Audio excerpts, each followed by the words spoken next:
This is WKYT This Morning. Good morning from WKYT. I'm Bill Bryant. And I'm Michelle Chamberlain. It's Wednesday, March 23rd. Now 6:30, we have breaking news from Belgium this morning, where one of the men suspected in yesterday's deadly attacks has now been arrested. Meanwhile, a Lexington family is holding out hope that a Lexington native and her husband will be found safe after yesterday's attacks. And find out how police say they were able to make a second arrest in a Lexington gas station holdup. Yeah, it's another day where we will be well above average. We're already near average early this morning, and we have several hours of heating to go. Once that sun rises, a nice day in store 68. Clouds on the increase overnight and into tomorrow. That's because of some rain and some thunderstorms. We'll talk about the severe weather threat coming up. All right, Micah, thank you. We are tracking a WKYT breaking news alert. CBS News now reporting that a man suspected in yesterday's deadly terrorist attacks at the Brussels airport has apparently been arrested. 3 men were seen on camera inside the airport moments before 2 explosions killed many people. Police have identified 2 of the men as brothers who died in the suicide attacks. Now the Belgian newspaper DH says the 3rd man was arrested this morning. Police say DNA evidence also links him to the November Paris attacks that killed 130 people. A news conference is being scheduled for later this morning in Belgium. Meanwhile, the terrorist attacks in Belgium are being felt certainly here at home in Kentucky, and very emotionally so, with agonizing hours going by. A Lexington native and her husband are still unaccounted for after the attacks. Justin and Stephanie Schultz were in the Brussels airport when 2 explosions went off, killing many. Stephanie's mother was with them at the time. This morning, we're hearing from family members of the couple who are worried but not giving up hope. WKYT's Mark Barber kicks off our team coverage from the live desk.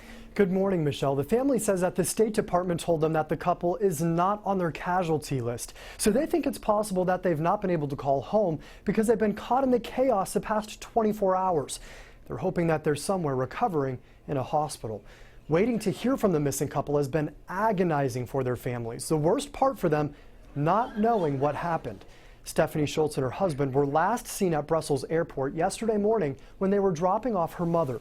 They were waiting near the check-in line when the bombs exploded. Schultz's mother was knocked off her feet, but she survived. Many others did not.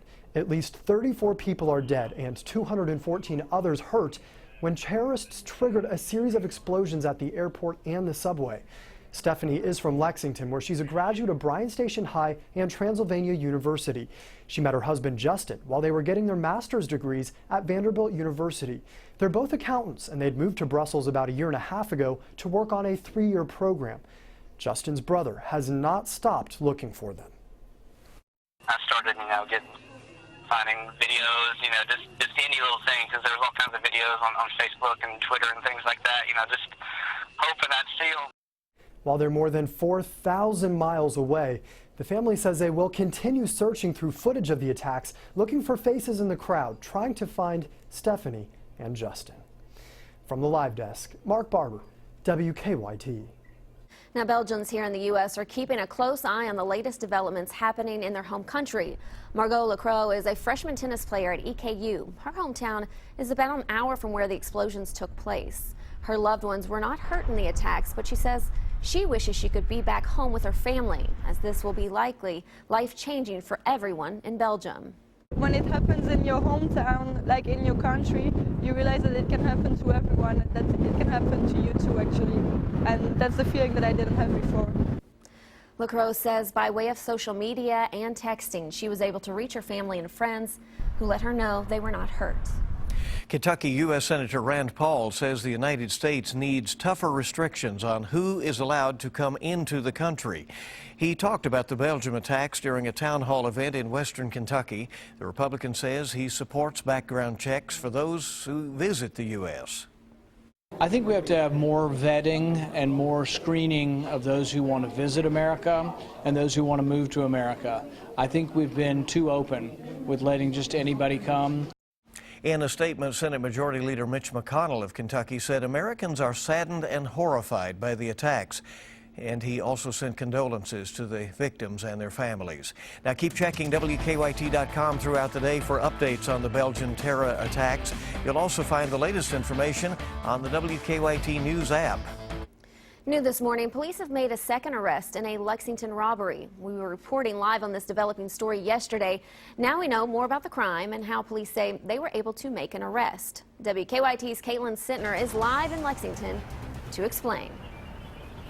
They were spotted filling up their gas tank to what police are calling a previously stolen Jeep after allegedly robbing another gas station. This is what we know this morning. Police have arrested 18-year-old Quantavium Level and another man for robbing a gas station on Newtown Pike in the early morning hours on Tuesday. Investigators say while one man waited in the car, the other suspect, who was armed, robbed the gas station. According to police, the two men got away in a red Jeep Wrangler. It wasn't long before police spotted 18-year-old Level putting gas in the Jeep at Thornton's over on Georgetown Road. Now, according to the arrest citation, after police told Level and the other man to get out of the car, they took off again, swiping a police paddy wagon on their exit. They led police on a chase, then got out and ran by foot, after turning onto Whitney Avenue. Both of those men are in police custody. Level is set for arraignment this afternoon, and he faces multiple charges. Live in Lexington, Caitlin Sentner, WKYT. Funeral arrangements have been set for a family police say died in a murder-suicide. Louisville police say Brad Hettinger killed his wife, Billy, and the couple's children, 5-year-old Colin and 4-year-old Courtney, before taking his own life Sunday. The couple lived in Lexington before moving to Louisville. A joint service will be held for Billy Hettinger and her 2 children. Their visitation will be tomorrow in Nicholasville, followed by their funeral on Friday. All 3 will be buried at Camp Nelson National Cemetery. Well, it is a growing problem. More and more people are stealing slippery elm bark from the Daniel Boone National Forest. The Forest Service says stripping slippery elms of their bark kills the trees. Some people use slippery elm bark as a medicinal herb, but the Forestry Service is planning to increase patrols and try to stop it. Vandals left behind some ugly at a central Kentucky attraction that is known for its beauty. Spectacular views, certainly. Many people hike up to the pinnacles in Madison County to enjoy that view. But vandals have been tagging some of the rocks with graffiti. Berea College owns the land in that area. They say a power washer is now needed to remove the graffiti, but getting that piece of equipment to the scene won't be easy. State police have launched an investigation after finding possible human remains in Harlan County. The remains were found in a wooded area near the Kaywood community. Police say it could be a few days before investigators can determine what the remains are. The Kentucky Attorney General has filed a lawsuit against Volkswagen. Democrat Andy Beshear says the automaker's emissions rigging scheme violates the state's consumer protection law. The lawsuit, which was filed in state court, seeks civil penalties of millions of dollars, along with restitution for nearly 3,800 vehicle owners here in Kentucky. The U.S. Justice Department is also suing Volkswagen over emissions cheating software that was found on vehicles. 6:38 our time on WKYT on your Wednesday morning. Yeah, let's take a look at traffic out there this morning. Here's Officer Don with a check on live drive traffic. Good morning, Don. Good morning. Adjust my microphone here just a little bit. No collisions right now. Traffic on the circle actually looks okay. We just checked the inner and outer loops at Versailles Road and have a stalled car in that area, but it looks like we're moving past it, so they may have it over completely out of the way by now. As we get a live look at traffic flow, you can see on the circle, looking good past Versailles. We're watching that area. And on the inner loops on the north side, too, no problems. As far as our drive times are concerned, not a lot happening, so we're 13 minutes from Nicholasville, 11 from Versailles. It's a smooth ride in from Frankfort right now, at about 27 minutes on I-64. Now back to you in the studio. All right, thank you so much. Kentucky Morning start right here on WKYT this morning. Glad you're with us. We have a lot more news coming up. Yeah, 5 cheetah cubs delivered in a rare C-section at the Cincinnati Zoo are getting some help adjusting to the new world from an unlikely friend. It is pretty calm outside early this morning. We're looking back west. There's not much going on, but things will start to become a little bit more impressive as we head throughout the next 24 hours. I'll show you that strong severe weather threat for tomorrow coming up.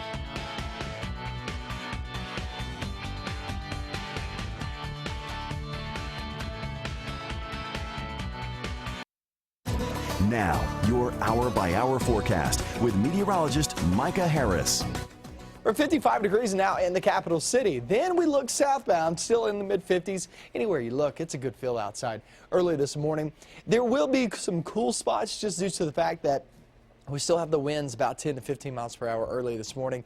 Those winds increase as we go through the day. We're talking 20 to 40 mile per hour winds once again later on this afternoon. We're at 68 degrees, pretty mild day in store. So good feeling day, but then we look toward tomorrow. Tomorrow is the reason why we're starting to get those warm temperatures and those gusty winds, because the surface slows back toward the west and it's pulling in that warm and also moist air. Now what we're going to be seeing as we travel off into tomorrow, remember, this is tomorrow, not today, but it's a low and severe weather risk.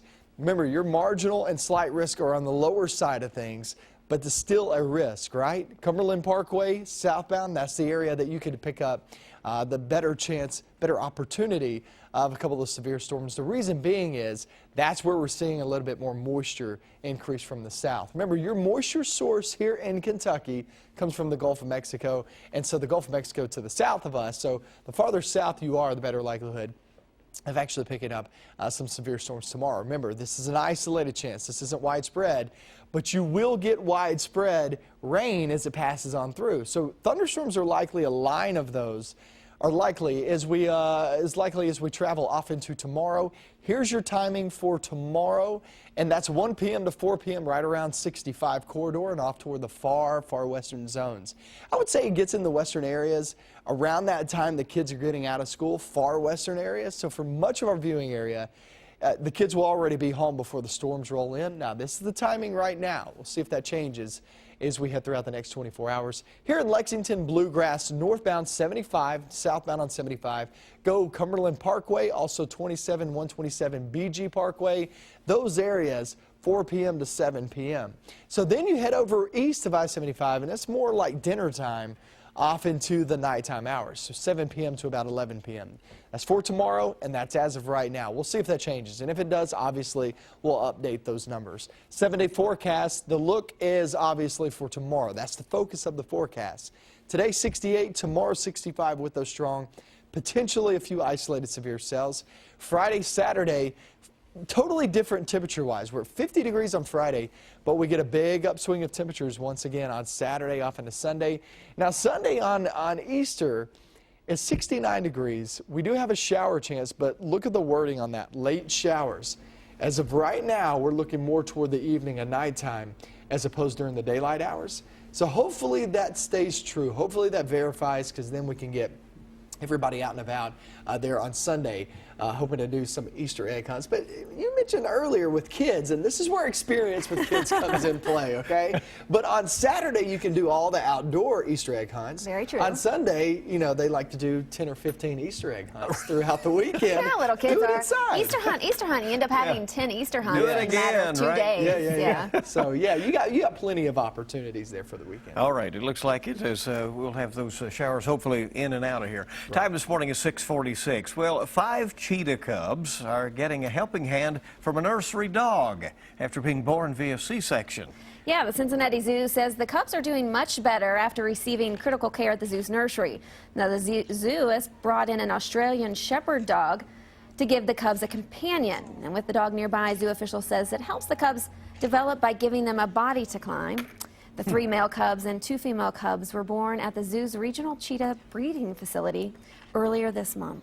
All right, They are dog still and so cute. yeah, I dog just want to and bring them home. dog and cats working together. Who'd have thought, huh? They really are cute, aren't they? You know, for now, right? For now, right?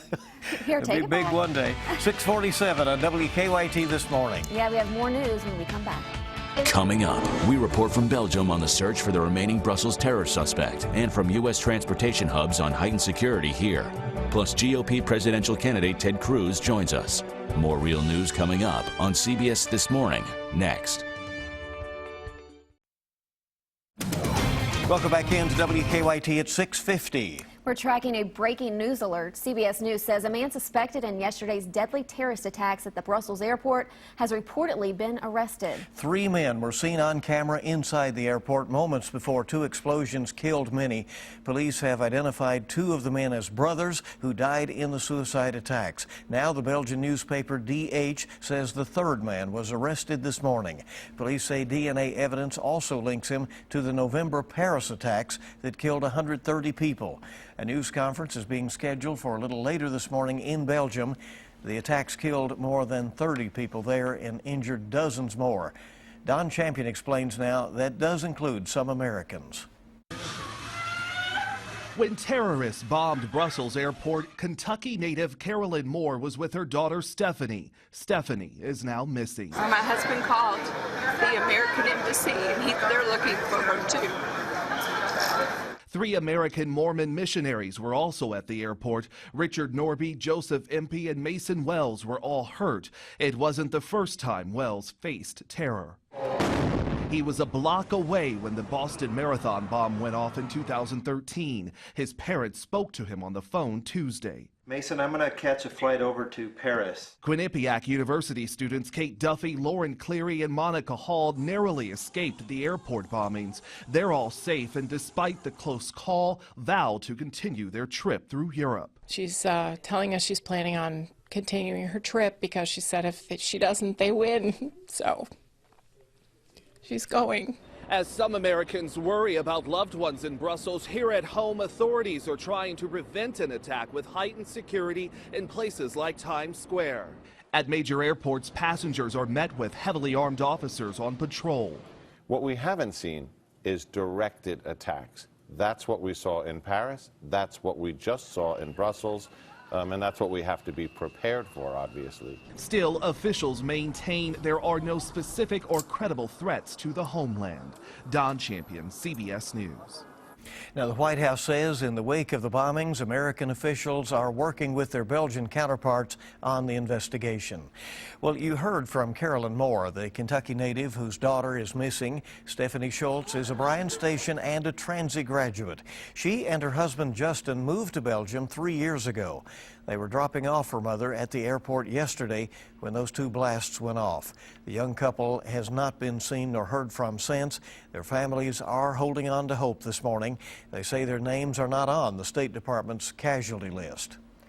Donald Trump and Hillary Clinton continue collecting delegates with big wins in Arizona last night, but the other candidates didn't walk away empty-handed. Bernie Sanders won the Democratic presidential caucuses in Idaho and Utah. He says tremendous voter turnouts gave his campaign the 2 victories. Ted Cruz won Utah's GOP caucus, with John Kasich coming in second.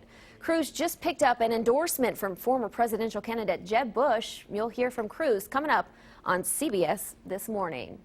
Did authorities take it too far? Police arrested a 12-year-old girl and charged her with battery after pinching a boy's butt in school. 12-year-old Brianna Evans says she was playing a game with friends at a Florida middle school when she walked up to a boy she didn't know and pinched him. The boy told school resource officers, and Evans was suspended. But last week, the boy's mother went to police and said she wanted her to be prosecuted. Brianna was arrested and booked into the juvenile detention center. I regret it because, I didn't know that it would lead to this. Lord. What's this world come to, man? Kid can't even be a kid. Her father believes it's overreaction on behalf of the boy's mother. The state attorney says if Brianna successfully completes a diversion program, the charges will be dropped. Definitely a story to talk about this morning, Bill. That's a talker, no doubt about it. Our time this morning is 6:54 on WKYT, and on WKYT.com we now have up our breaking news banner because of this apparent arrest this morning of the suspected ISIS bomber. The details, of course, are coming up from CBS This Morning in just a little bit. Of course, efforts are also continuing to contact the Lexington native and her husband who are missing following those attacks. Family members doing everything they can to try to reach them. We're keeping that story updated for you on air and online. And we've been chasing some other angles as well to the international story, including talking with a Belgian student who is now studying at EKU. We have that story online now. The results are still rolling out from last night's presidential contests out west, but frontrunners Hillary Clinton and Donald Trump won their party primaries in Arizona. We have a story posted about where the race stands now. Also trending, it was a heartbreaking loss for Georgetown College in the NAIA National Basketball Tournament. The Tigers were ahead in overtime until Mid-American hit a last-second shot and took the championship trophy home to Oklahoma City. A Senate bill in Frankfort would fund Kentucky's universities and colleges in the future based on some competition.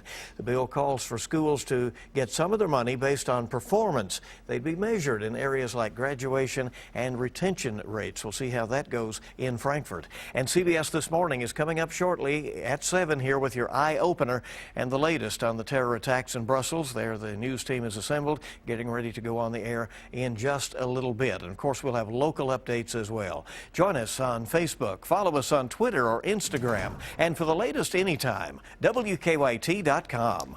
Traffic-wise, all looks well there on the roadways early this morning. Nothing to be concerned about as you travel 75, 64. All good on major highways and byways. 68 degrees this afternoon. We're in the 50s this morning. So either way, this morning, this afternoon, it's a pretty good feel. And we stay dry with those breezy conditions. Now, that's out ahead of our system. It's going to be traveling through here tomorrow. Remember, this is tomorrow, not today. Today's really nice. Tomorrow, not so much. Those showers and thunderstorms move on through during the afternoon and evening hours. It's a marginal slight risk of severe weather, which means a low-end risk, but it's still there as we head off into tomorrow afternoon, up into the evening hours. Our next best chance of rain after that, guys, actually comes on Easter Day, but it still looks late in the day, which we'll have updates coming up at mid-morning at 10. Okay, we thank you so much. And nobody is more up to date than you to start your day. We thank you for being with us on WKYT. Don't forget that mid-morning is coming up here at 10, and we're always on at WKYT.com. Yeah, and CBS This Morning is next. Have a great day.